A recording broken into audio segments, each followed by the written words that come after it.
नमस्कार, आप देख रहे हैं सिटी पोस्ट लाइव और मैं हूं आपके साथ पूजा शर्मा। कौन जानता था एक छोटे से शहर से आने वाली फूलन देवी को लोग बाद में बैंडिट क्वीन के नाम से नवाजेंगे। जी हाँ, हम बात कर रहे हैं फूलन देवी की, जो एक भारतीय डाकू थी और साथ ही साथ एक राजनेत्री भी थी। बता दें आपको कि फूलन देवी का जन्म उत्तर प्रदेश के एक गांव घूरा नामक गांव में हुआ था, जहां पर मल्लाह परिवार में उनका जन्म हुआ था। काफी गरीब परिवार में फूलन देवी का जन्म हुआ था। अब आप सोच रहे होंगे कि अचानक हम आपसे फूलन देवी के बारे में क्यों बात कर रहे हैं, तो बता दें आपको कि फूलन देवी का आज जन्मदिन है।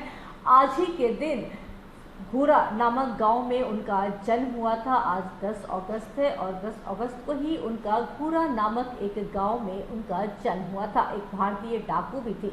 बता दें आपको कि एक गरीब परिवार में भरण पोषण हुआ है फूलन देवी का।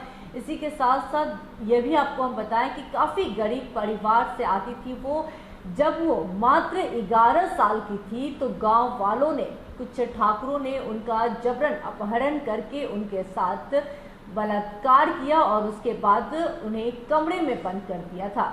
उसके बाद जब फूलन देवी बाहर निकली तो अपने खुद के न्याय के लिए दर दर भटकती रही, लेकिन उनको कहीं भी न्याय नहीं मिला। जिसके बाद उन्होंने अपने न्याय के लिए, खुद के न्याय के लिए उन्हें मजबूरन बंदूक उठानी पड़ी।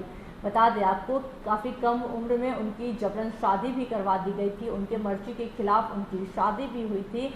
बहुत सारी ऐसी कहानियां हैं जो फूलन देवी से जुड़ी हुई है। आज आपको हम फूलन देवी से जुड़ी कुछ रोचक कहानियां आपके साथ हम साझा करेंगे। फूलन देवी ने मात्र 15 साल की उम्र में ही एक बड़े हादसे का शिकार हो गई थी। उनके गांव के कुछ ठाकुरों ने उनको जबरन अगवा कर लिया और उनका कथित तौर पर रेप किया। साथ ही उन्हें कुछ दिनों तक एक कमरे में बंधक बनाकर रखा। अपने साथ हुई इस घटना का न्याय पाने के लिए फूलन देवी दर दर भटकती रही, लेकिन कहीं भी न्याय न मिलने पर फूलन देवी को मजबूरन बंदूक उठाना पड़ा। उनके चाचा मायादीन उनके पैतृक जमीन को अपने कब्जा में रखने के लिए उनकी शादी मात्र 11 साल की उम्र में ही उनसे कई साल बड़े एक दूर दराज के पुतली लाल से कर दी।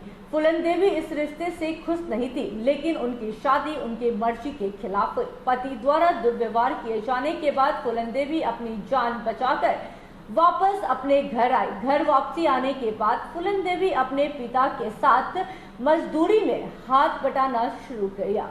फूलन देवी के साथ यह हादसा यहीं पर खत्म नहीं हुआ। इंसाफ के लिए दर दर भटकती फूलन देवी के ऊपर कुछ डकैतों ने हमला कर उन्हें अपने साथ उठाकर ले गए और उनके साथ जबरन रेप किया। कुछ सालों तक यह सिलसिला चलता रहा, लेकिन एक दिन उनकी मुलाकात विक्रम मल्लाह से हुई, जिसके साथ मिलकर उन्होंने डाकुओं की एक अलग गैंग बनाई।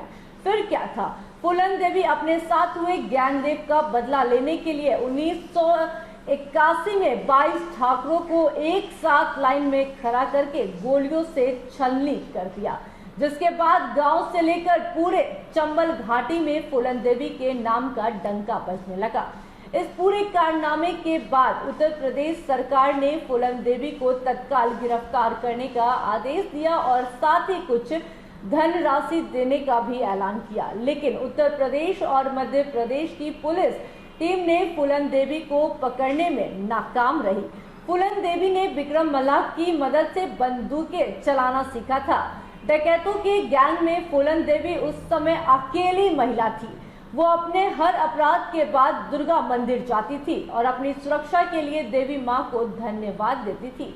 फूलन देवी के जीवन में एक ऐसा समय आया जब लोगों ने उन्हें देवी के रूप में स्वीकार किया और उन्हें फूलन देवी का नाम दिया।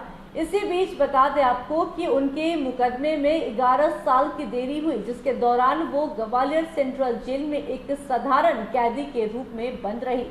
वर्ष 1994 में उनकी रिहाई के बाद उन्हें शराब निषेध और महिला अश्लीलता साहित्य के बारे में एक सम्मेलन में भाग लेने के लिए डॉक्टर रामदास द्वारा आमंत्रित किया गया।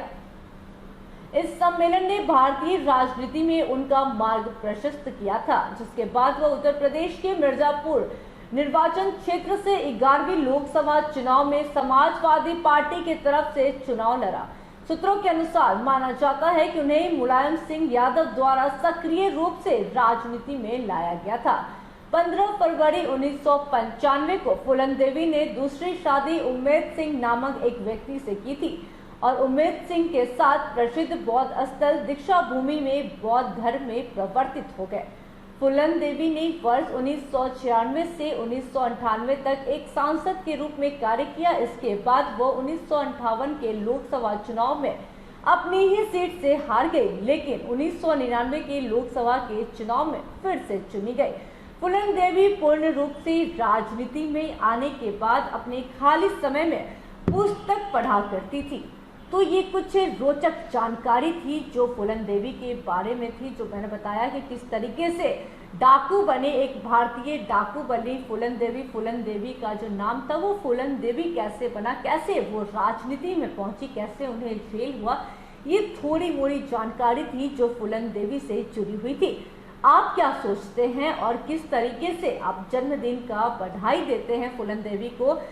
कमेंट बॉक्स के जरिए आप उनको अपना बधाई दे सकते हैं। तो फिलहाल इस खबर में बस इतना ही। तमाम छोटी बड़ी जानकारी के लिए बने रहे सिटी पोस्ट लाइव के साथ। इस वीडियो को लाइक करें, शेयर करें और चैनल को सब्सक्राइब करना ना भूलें। धन्यवाद।